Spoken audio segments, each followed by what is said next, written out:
Creo que hicimos un gran partido, muchas ocasiones de gol que en los otros partidos no teníamos hecho.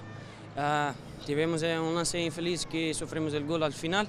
No es fácil tener una reacción buena, la tenemos 2-3 ocasiones para hacerlo 2-1, no conseguimos, vamos a hacer todo para la próxima juego intentar la victoria. Creo que hicimos un gran partido, como ha dicho anteriormente, estamos mejorando mucho, haciendo las cosas bien, como haciendo lo que el míster nos pide, y creo que trabajando así, enfocados como estamos, va a llegar la victoria, y cuando llega la victoria vamos a hacer muchas seguidas.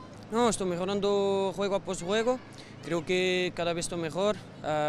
No es fácil empezar jugando contra equipas tan buenas como empecé, porque no tenía hecho la pretemporada, pero estoy mejorando a día, me siento muy mejor y listo para ayudar lo máximo a la equipa. Salió muy bien, trabajamos bien durante toda la semana, hicimos lo que el míster pidió, sabíamos los pasos que teníamos que aprovechar, y creo que fue una gran jugada, pero al sufrir el gol al final fue muy malo para nosotros. Que estamos muy confiantes, sabemos que estamos haciendo las cosas bien, nos está faltando un poco de suerte, pero vamos a intentar hacer de todo para la que venga la suerte y la victoria. Vamos a afrontar el partido para ganar como todos, vamos a intentar hacer un gran partido, hacer goles y sacar la victoria, sabiendo que no es fácil, pero queremos ganar.